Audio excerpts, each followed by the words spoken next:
खोला जवाब दिया, बेटा मैं माफ करना, उस दिन हमने तुमको बहुत मारा। ध्रुव कहते हैं मेरी मैया सच तो ये है अगर तुम हमें न मारती तो शायद हमें भगवान के दर्शन भी नहीं होते। अपनी माता सुनीत के नजदीक पहुंचे हैं, मैया ने जैसे देखा तो गोद में उठा लिया, कहा बेटा तुम्हें भगवान के दर्शन हो गए? जी मैया। बोले दर्शन मुझे भी करवाओ। तो भगवान यानी ध्रुव ने उसी द्वादश मंत्र का जाप किया, भगवान सामने पहुंच गए, सबने दर्शन किए। महाराज उत्तानपाद ने ध्रुव को राजा बनाया है। ध्रुव जब राजा बने हैं तो इनके जो छोटे भाई थे उत्तम ने यक्षों ने मार दिया, और ध्रुव ने जब ये सुना है कि मेरे भाई को यक्षों ने मार दिया तो युद्ध करने के लिए तैयार हुए। ब्रह्मा जी ने समझाया बेटा तुम्हारे भाई उत्तम की इतने दिन की जिंदगी थी इसलिए इस संसार को छोड़ के चला गया, तुम क्रोध न करो। ध्रुव वापस आए हैं, कुछ दिनों तक इन्होंने राज्य किया है, उसके बाद अपने पुत्र उत्कल को राज्य दिया।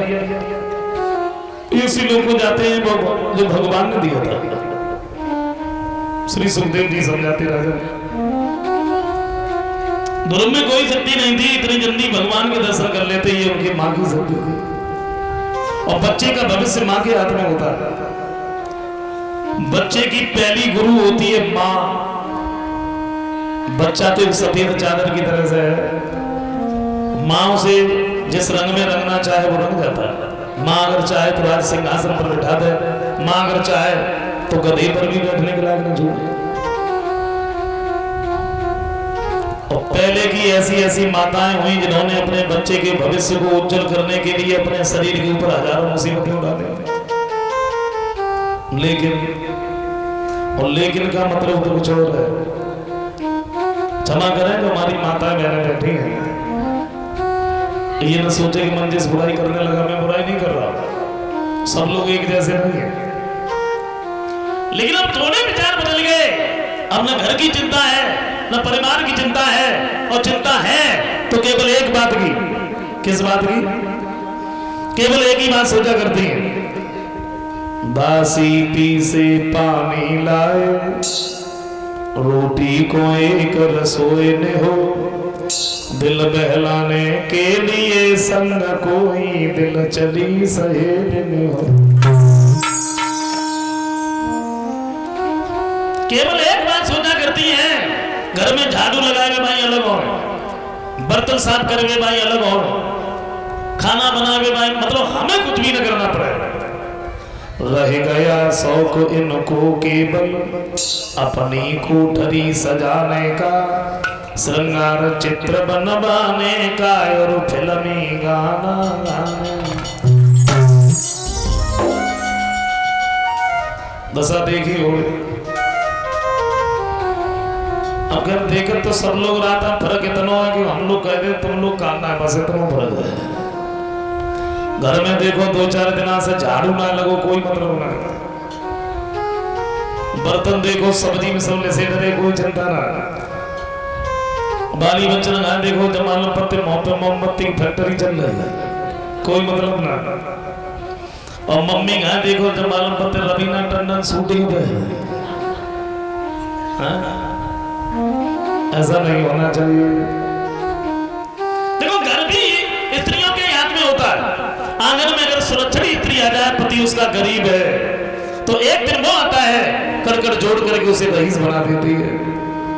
और आंगन में अगर कुलच्छनी स्त्री आ जाए, पति उसका कितने भी बड़ा पैसे वाला क्यों न हो, एक दिन वो आता है उस पर भीख मंगा देती है। घर की तरफ देखो, बच्चे के भविष्य के बारे में जरूर सोचो, क्योंकि जिसका बचपन ही बिगड़ गया वो जवानी में क्या सुधरेगा।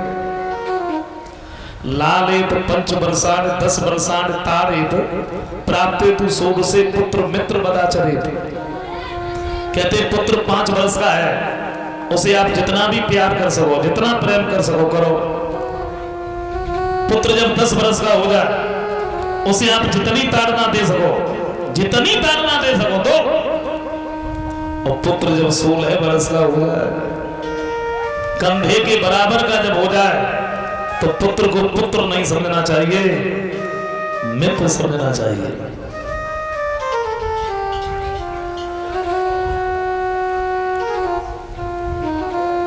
एक बात कहे, वो माता पिता अपने बच्चों के दुश्मन होते हैं, बैरी होते हैं जो अच्छी से अच्छी शिक्षा नहीं दिलाते।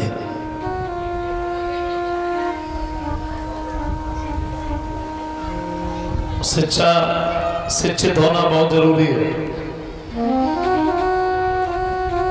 कम खाओ, कोई बात नहीं, खा लो।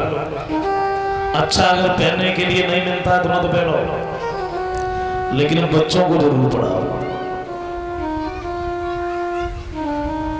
शिक्षा नहीं है तो कुछ रहेगा।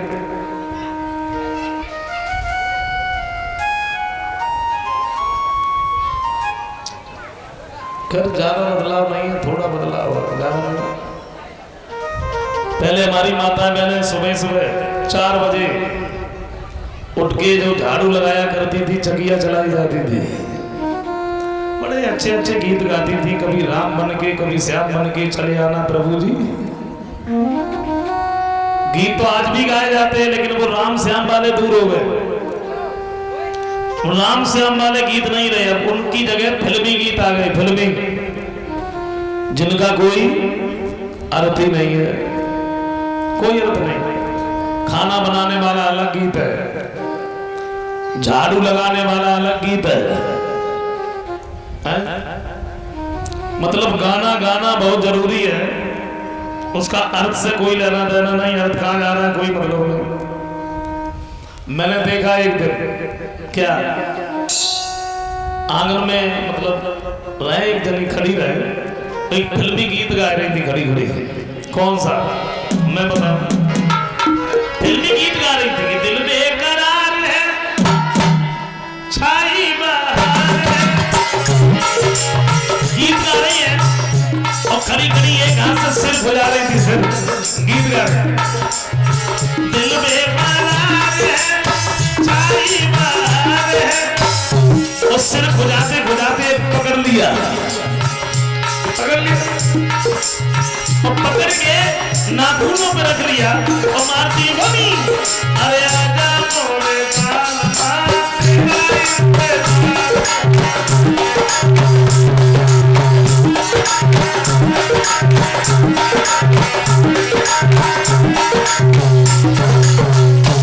मेरे कहने का मतलब सिर्फ एक है, अगर गाना है तो गाइए।